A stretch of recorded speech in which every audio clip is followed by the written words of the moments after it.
संसार में अनेक दुष्कर्मों को पाप की संज्ञा दी जाती है।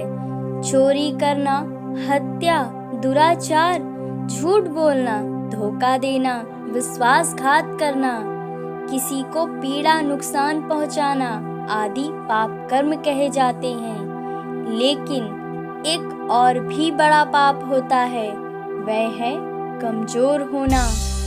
दुर्बलता अपने आप में ही एक बहुत बड़ा पाप है। दुर्बलता किसी प्रकार की हो, चाहे शारीरिक हो या मानसिक हो या सामाजिक, मनुष्य के लिए अभिशाप है, क्योंकि दुर्बलता से अन्य पापों को प्रोत्साहन मिलता है। कमजोर आदमी ही पाप में जल्दी प्रवृत्त होता है। कमजोरी का मोटा अर्थ शारीरिक दुर्बलता से लिया जाता है और यही अधिक हानिकारक है। स्वर्गीय लोकमान्य तिलक जी ने कहा, शरीर को रोगी और दुर्बल रखने के समान दूसरा कोई पाप नहीं है, क्योंकि शरीर के दुर्बल होने पर मनुष्य का मस्तिष्क भी दुर्बल हो जाता है और दुर्बल मस्तिष्क बुराइयों के द्वारा जल्दी ही घसीट लिया जाता है। दुर्बल व्यक्ति ही संसार में बुराइयों को प्रोत्साहन देते हैं। दुखों की जड़ दुर्बलता ही है।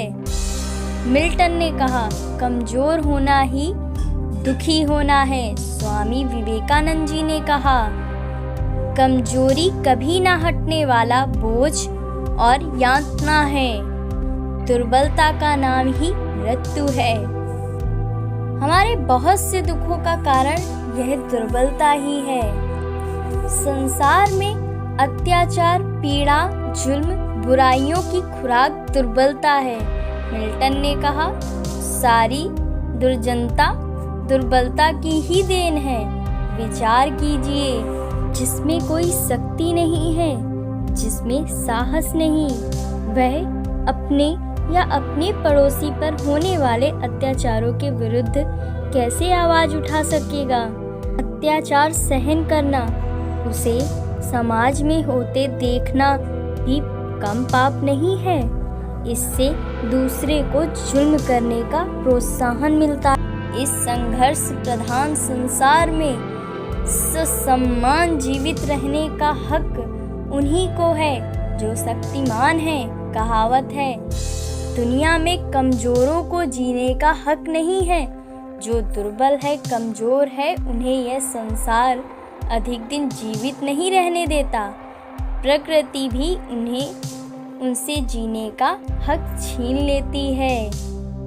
तो आप भी प्रकृति में रहते हैं तो प्रकृति के संसार के साधनों की तरह आप भी दुर्बलता से ना जिए और ना ही दुर्बलता को प्रोत्साहन दे। आप भी शक्तिमान बने और हर किसी को जीने का हक दें।